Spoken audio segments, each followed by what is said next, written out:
얘를 20 마이크로로 제가 100 마이크로로 바꿔볼게요. 바뀌었죠? 그 다음에 이 샘플러가 여기는 5 마이크로 되어 있죠. 뉴 메서드를 불러왔기 때문에. 근데 여기서 제가 이미 세팅을 다 하고 왔어요.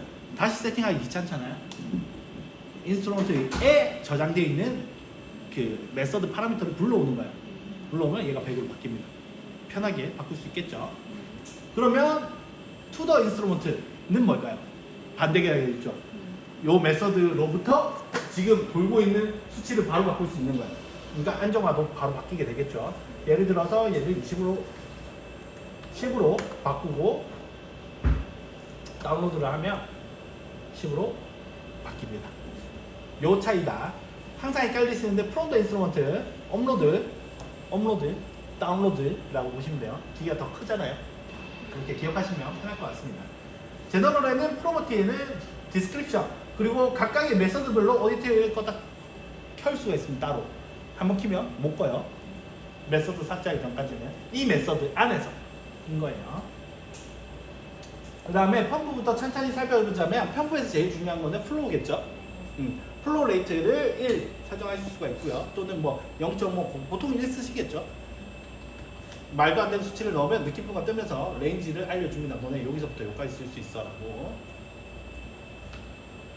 자, 이거는 초기 조건이에요. 0분일 때 솔벤트를 어떻게 쓸 건지 비율을 얘를 바꾸면 0분 때가 바뀝니다. 이런 식으로. 그 다음에 CD를 사용하고 싶으면 여기서 체크를 해내야 뒤에서도 바꿀 수가 있어요. 체크를 하지 않으면 하이라이트가 꺼집니다. 바꾸실 수가 없어요. 타임테이블에서도. 그 다음에 프레셔 리미트는 600 이 기계 스펙이라서 그냥 이대로 쓰시면 될 것 같고요. 특별히 우리는 400바도 안 넘어갔으면 좋겠어요 라고 하면 400바 해주시면 400바를 쳤을 때 기계가 플로우를 낮추든 해서 비례식으로 해서 400바 이하로 유지를 시킵니다. 기계에 무리가 가지 않도록. 쓸 일은 거의 없겠죠. 그 다음 스탑 타임은 뭘까요? 스탑 타임. 그렇죠. 러닝 타임이랑 똑같다라고 보시면 멈추는 시간이니까 러닝 타임이라고 보시면 되고요. 호스트 타임은 뭘까요? 말 그대로 이후의 시간이죠. 그러니까 이 메서드, 이 스탑 타임이 끝나고 나서 이후에도 시간을 줄 수가 있어요. 예를 들어서 그레디언트를 쓰는데 A 라인과 B 라인을 씁니다. 근데 A 100대 0으로 진행을 하다가 그레디언트를 줘서 B 100과 A 100으로 끝나는 메서드가 있다라고 쳐볼게요. 뭐 여기까지는 문제 없죠. 이렇게 쓸 수 있으니까. 근데 다시 다음 인젝션을 넘어가게 되겠죠. 두 개를 찍었을 때. 그러면 다시 B가 0이 되고 A가 100으로 돼서 런이 돌아야 되는데 요 치환되는 데까지 시간이 당연히 걸리잖아요.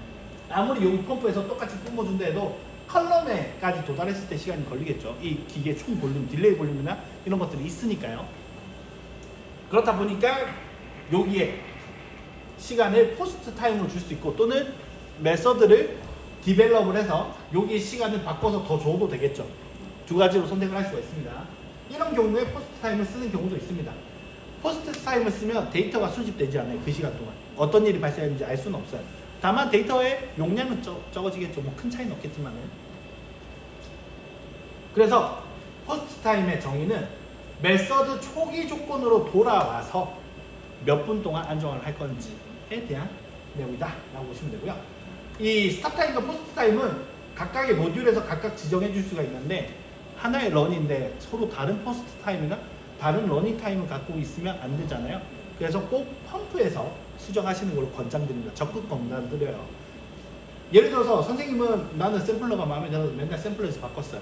근데 선생님이 쓰러 왔는데 펌프를 보니까 우리 30분짜리 알고 있는데 여기에 10분으로 돼 있네? 라고 해서 오늘은 40분을 찍어 보겠다 라고 해서 40분을 바꿨는데 누가 여기에 30분을 넣어놨어요. 그러면 충돌이 일어날 수 있기 때문에 통일된 위치를 가지는 걸 권장드려요. 자, 그 다음에 어드밴스드는 이제 미니멈 스트로크, 이 피스톤이 왔다 갔다 하는데 이 스트로크를 좀 더 촘촘하게 바꿔줄 수 있는 파라미터라고 보시면 돼요. 보통은 오토매틱으로 쓰시면 되고요. 그 다음에 컴프레셔빌리티는 좀 조정을 해주시는 게 좋습니다. 컴프레셔빌리티가 말 그대로 압축률이죠. 네, 액체의 압축률이에요. 얘는 구글링하면 다 나오거든요. ACN 압축률, 뭐 메탄올, DW 압축률. 저도 지금 정확하게 생각이 안 나는데 75가 ACN인가? 아마 그럴 거예요. 어쨌든 이 압축률이 왜 중요하냐? 피스톤이 액체를 밀어줍니다. 밀어주는데 이게 밀려서 나가는데 밀 때 그냥 밀면 쑥 진공 상태에서는 쑥 공이 밀리겠지만은 이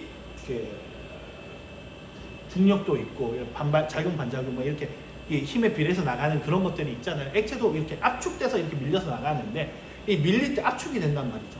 이 압축률이 액체마다 달라요. 끈적끈적한 거에 따라 묽은 거에 따라 점도나 이런 거에 따라 달라지겠죠. 그 압축률이 계산되어 있는 게 있거든요.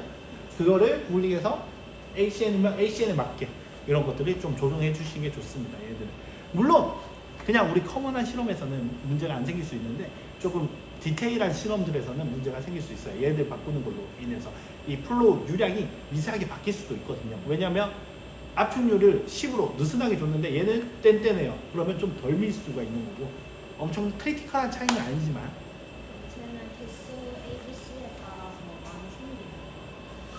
많이 생기지 않습니다. 하나로. 그래서 주로 들어간 용매를 기준으로 하면 되겠죠. 그 다음에 그레디언트 플로우는 이 섞임의 속도인데 보통 100이 최대 속도거든요. 최대 속도로 쓰시면 될 것 같아요.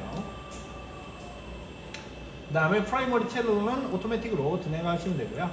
그 다음 타임테이블 있죠. 타임테이블은 캠에서 써보신 그대로라고 보시면 됩니다. 시간당 이런 것들 넘어갈게요. 밑에 미는 어떤 거야? 요 시간은 이거 시프트 타임 줄 때인데 그거는 굳이 안 네, 상관없으십니다. 그 다음에 VWD 여기는 단 파장 분석이니까 파장 영역대 설정해 주시면 되고요. 그 다음에 피크 위드스 설정이 되겠죠. 피크 위드스가 뭔지 아시는 분 계신가요? 피크 위드스는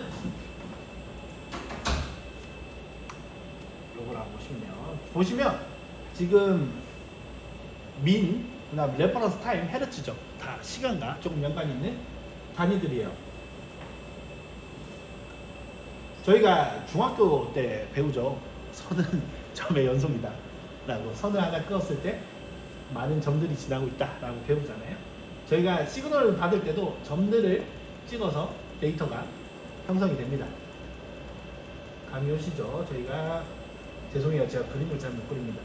이렇게 피크를 이었을 때 시그널이 나오는 거예요. 데이터 레이트라고 이해하시면 쉬울 것 같아요. 여기 이 시그널에 대한 그래서 얼마나 너프하고 촘촘하게 찍느냐에 따라서 시그널 그러니까 킬로와트그램의 경량성이 조금 달라질 수가 있어요. 그래서 그거를 설정해 주는 거거든요. 얼마나 이 점을 촘촘하게 찍을 건지 너프하게 찍을 건지를 셀렉을 해줄 수가 있으니 이건 뭐 선생님들이 찍어봐야 알겠죠. 보통은 처음에는 디폴트로 찍으시면 되고요. 뭐가 바뀌냐 지금 보시면 하나씩 모든 점을 지날 때는 이렇게 됩니다. 하지만 좀 너프하게 찍어 볼게요. 뭐 3개당 하나씩 좀 다이나믹한 변화를 주기 위해서 3개당 하나씩 찍어 볼게요. 뭐 대충 이렇게 나올 수가 있겠죠. 정말 대충 그린 겁니다. 죄송해요. 자, 이거 보면 나와요. 너프하게 찍을수록 이 꼭지점을 못 찾을 수가 있습니다. 데이터가 브로드해질 수도 있어요. 왜냐면 모든 점을 지나야 되기 때문에. 샤프해질 수도 있겠죠. 그리고 노이즈가 브로드해질 거예요. 노이즈가 줄어듭니다. 대신 모든 점을 안 지나기 때문에. 하지만 촘촘하게 찍으면 노이즈는 올라와요. 하지만 피크 쉐입이 예뻐지고 그 다음에 요 꼭지점을 찾을 수도 있겠죠. 요 차이가 있을 수 있다. 데이터 경향성이 바뀔 수도 있다라고 알고 계시면 될 것 같아요. 그래서 제에 의해서 킬로와트그램이 조금씩 변할 수도 있어요. 그래서 잘 알고 계셔야 될 것 같고요. 그 다음에 뭐 타임테이블에서 중간에 그 파장 영역대 바꿀 수 있는데 이건 쓸 일이 없겠죠. 중간에 갑자기 파장 영역대를 바꾸는 분석은 거의 못 봤습니다. 그 다음 컬러 오븐에서는 제일 중요한 게 뭘까요? 당연히 오븐 온도겠죠. 얘는 맥시멈이 60도였나? 85도까지네요. 4도에서 85도까지 셀링 가능하고 4도나 이런 것들은 여기 공조의 영향을 받겠죠. 실험실 온도에 낮출 때는 영향을 실험보다 낮게는 잘 안 될 거예요. 보통 40도를 쓰시죠.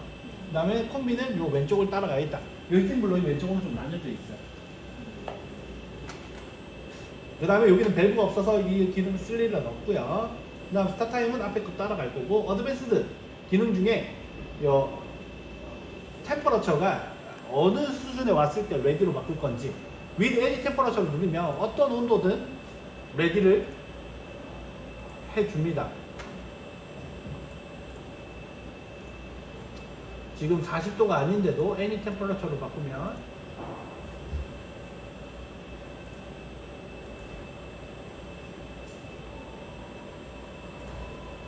꺼져 있어서 레디가 안 되네요. 키자마자 레디로 바뀌어요. 40도가 아니지만, 40도를 올리는 중이지만 어떤 온도든 레디로 바꾸겠다는 뜻이고요. 얘네들은 이 0.8 플러스 마이너스 0.8도 이내로 들어왔을 때 레디로 바꾸겠다. 온도 올리는 중이니까 난 레디로 바꾸겠죠. 난 레디 된 이유를 보시면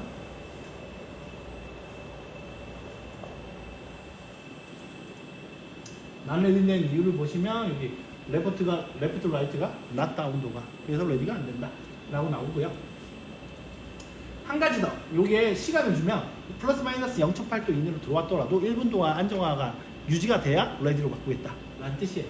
디폴트로 놔두고 쓰시면 됩니다. 큰 문제는 없어요. 마지막으로 샘플러는 인젝션 볼륨 선생님들이 선택할 수가 있고요.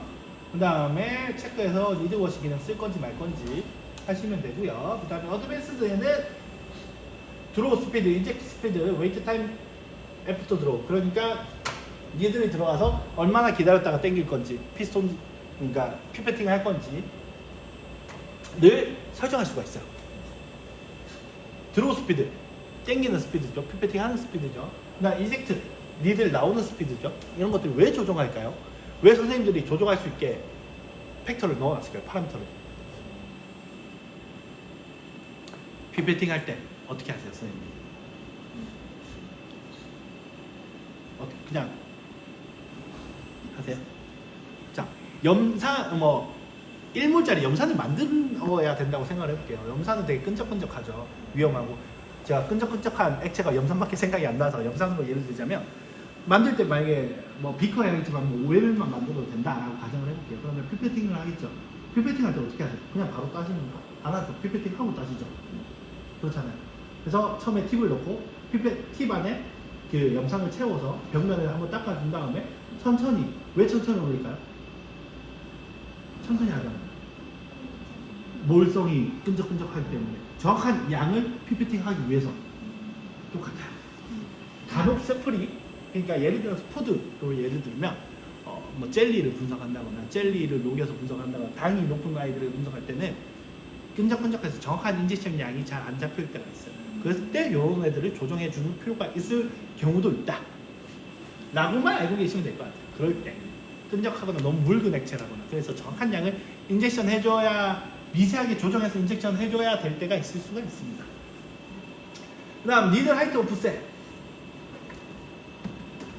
바이알이 니들에 들어가는 높이에요. 저희가 일반적으로는 한 요까지 들어가요. 그래서 저희가 0.5mm 이상 담아달라고 말씀드려요.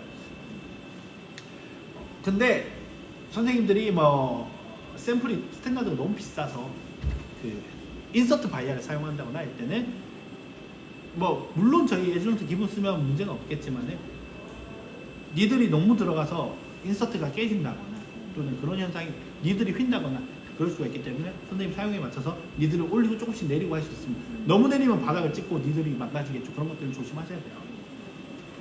평소에는 디폴트로 쓰다가 문제가 생기면 그때 바꿔주시면 됩니다. 자, 이렇게 저장하면 이제 선생님들이 메서드 충분히 짜실 수가 있죠. 그리고 메서드를 다운로드하면 바로 적용이 될 거예요. 그래서 안정화되면 시퀀스 런이든 싱글런이든 하겠죠. 싱글런 돌리시나요? 잘 안 돼요. 맞죠. 싱글런은 점점 배제하는 추세입니다. 보통 싱글런은 그 테스트를 많이들 하셔가지고 테스트 런의 개념이 많이 잡혀 있어가지고 오디터들도 굉장히 좋아하진 않아요. 근데 이거는 별개 얘기예요. TMI입니다. 시퀀스 런만 볼게요. 시퀀스 폴은 말 그대로 이거 쭉쭉쭉 설정해서 런하면 하나 돕니다.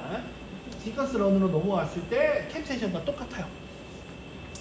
크게 뭐 설명드릴 건 많이 없는데 create new 시퀀스, 그다음 오픈 시퀀스, 불러오기, 세이브 에이지 똑같고요. 프린터, 그다음에 칸 추가, 요 캠센션은 똑같죠. 칸 삭제, 중간에 칸 추가, 칸 삭제 다 똑같습니다. 물론 여기서 복사 붙여넣기도 됩니다. 이런 것들은 좀 편해졌어요. 그 다음에 여기서도 필다운 기능이 좀 더 편해졌습니다. 여기서 크레이트 필다운 했을 때 카피 똑같은 번호를 넣을 건지 또는 인크레이스먼트 하나씩 올릴 건지 다 됩니다.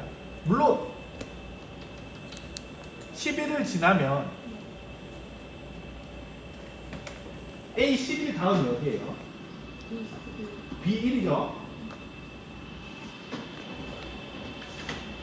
얘네가 기억을 해줍니다. 네. B1로 자동으로 갑니다. F11까지 쭉 갑니다.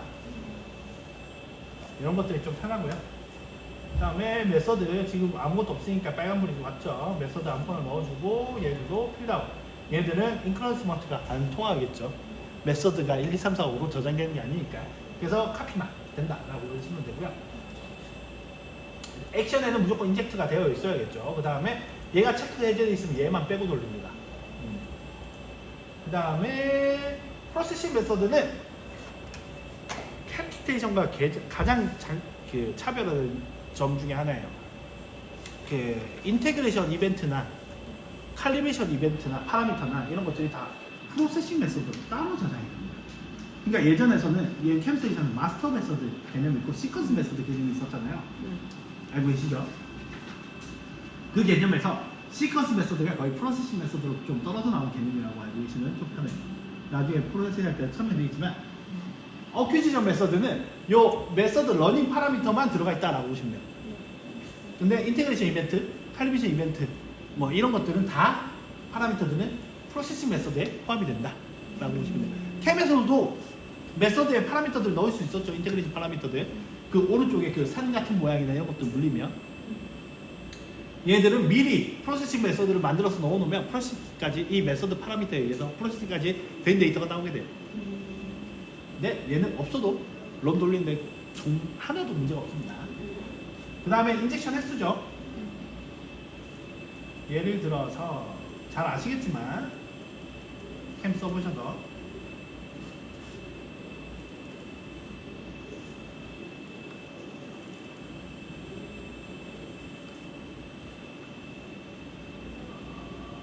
요거랑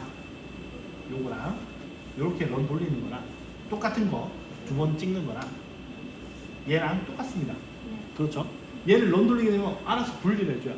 차이점 중에 하나는 이 데이터 파일 네임을 선생님이 두 줄을 조금 괜찮더라도 두 줄을 만들었다면 선생님들이 이름을 다르게 할 수 있어요. 얘는 퍼지, 얘는 뭐 테스트, 얘는 퍼지, 얘는 스탠다드 이렇게 다 할 수 있지만 요렇게 찍었다면 얘네들이 알아서 뒤에 다시 1, 다시 2를 붙여요. 정확한 뭘 붙여주는지는 정확하게 기억이 안 나요. 어쨌든 구분을 컴퓨터가 알아서 지어줍니다.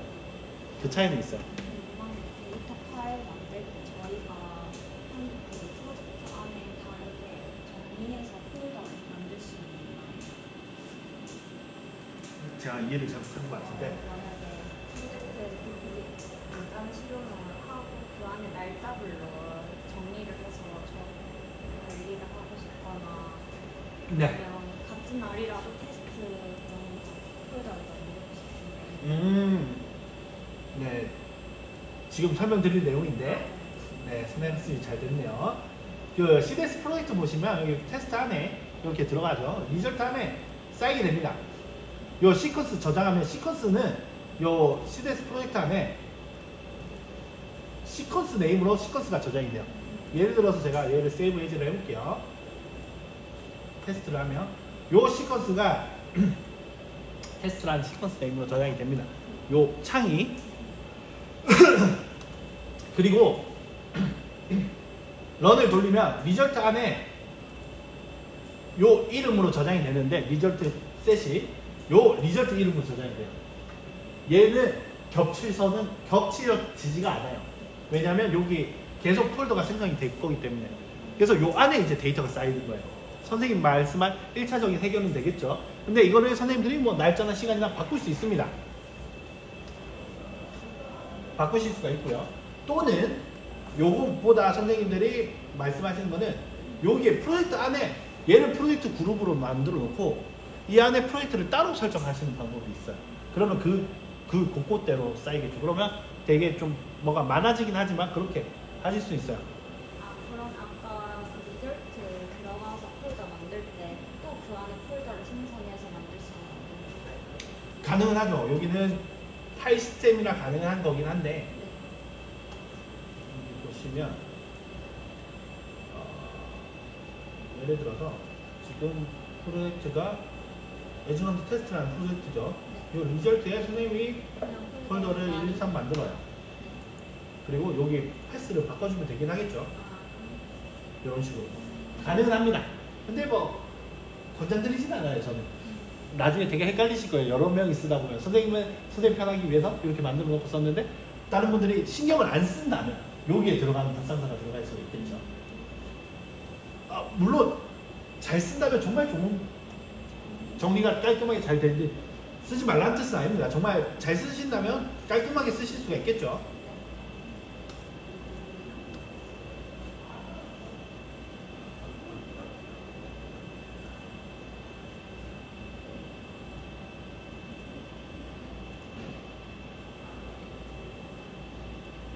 네, 이렇게 바꿔줄게요. 자, 그래서 리절트 네임은 이 리절트 셋이 여기 리절트 안에 저장될 이름이에요. 그래서 겹치면 안 됩니다. 디폴트로 그냥 빈칸으로 놔두면 요렇게 저장이 돼요. 시간이 계속 바뀌면서. 그렇게 알고 계시면 될 것 같고요. 그 다음에 데이터 파일 네임은 여기서 이 리절트 안에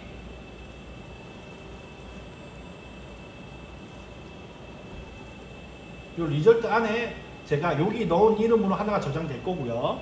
여기 제가 만약에 체크아웃을 했다. 그러면 여기 체크아웃이 생성되면서 이렇게 데이터 런 돌리면 저장이 될 거고 여기 안에 데이터가 이렇게 쌓이는데 여기 보시면 여기서 DX, RX로 이렇게 쌓입니다. 이거는 이름을 설정, 데이터 파일 이름을 설정 안 했기 때문에 디폴트로 들어간 거예요. 이렇게 요 이름으로 여기 저장이 돼요. 요 차이다. 그래서 요 이름은 요 안에서는 겹치면 안 돼요. 다음날 다른 시퀀스에서 겹쳐도 되겠죠. 폴더가 분리될 테니까. 요것은 겹치면 런이 안 됩니다. 알아서 빨간불 띄워줘요. 이름 겹쳤다. 이름 바꿔. 라고 알려줘요. 그리고 요 안에서도 바뀌면 빨간불이 뜹니다. 똑같으면. 런이 안 될 거예요. 이름 겹쳐가지고. 그렇다라고 알고 계시면 될 것 같고요. 그 다음에 샘플 네임은 겹쳐도 상관없으나 넣어도 되고 안 넣어도 상관없습니다. 그 다음에 데이터 파일 네임도 안 넣게 되면 이게 디폴트로 이름이 들어가요. 이거 데이터 파일이나 리절트 중에 하나만 설정하는 거 둘 다 설정을 하셔야 됩니다. 얘는 설정을 안 하게 되면 디폴트로 들어갑니다. 이름이 알아서. 얘는 설정을 하셔야 되고요. 예를 들어서 뭐 테스트 뭐 스탠다드 1, 2, 3, 4, 5, 6을 넣는다. 1, 2, 3, 4, 5, 6을 넣는다 라고 했을 때 뭐 필다운 기능을 쓰셔도 되고요. 여기 토큰 기능을 통해서 뭐 인스트루먼트 네임을 항상 붙이겠다 이런 식으로 하면 커서가 뜨면 항상 HPAC가 인스트루먼트 네임이 붙게 되고요. 또는 요 각진 가로 있잖아요. 얘가 저희 토큰 표시라고 보시면 돼요. 숫자 1을 각진 가로 안에 넣고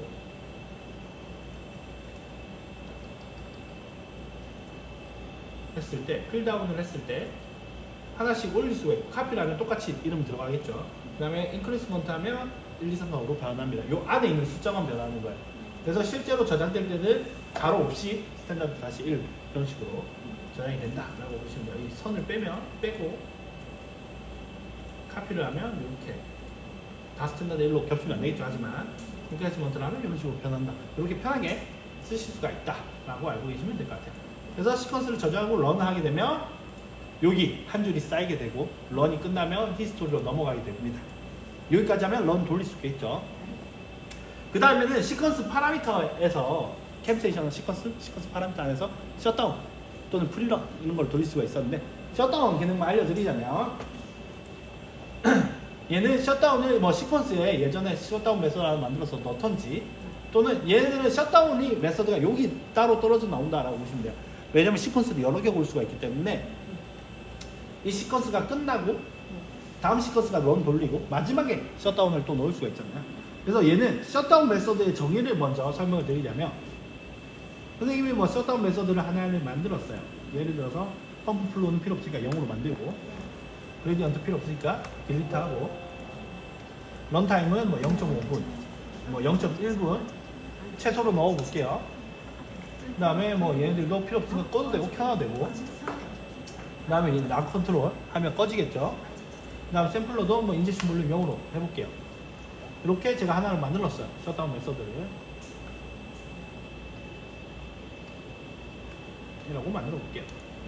그러면 이 셧다운 메서드를 넣고 서밋 셧다운을 하게 되면 이 셧다운 메서드 안에 있는 이 파라미터대로 한 바퀴를 돌고 꺼집니다. 오프가 됩니다.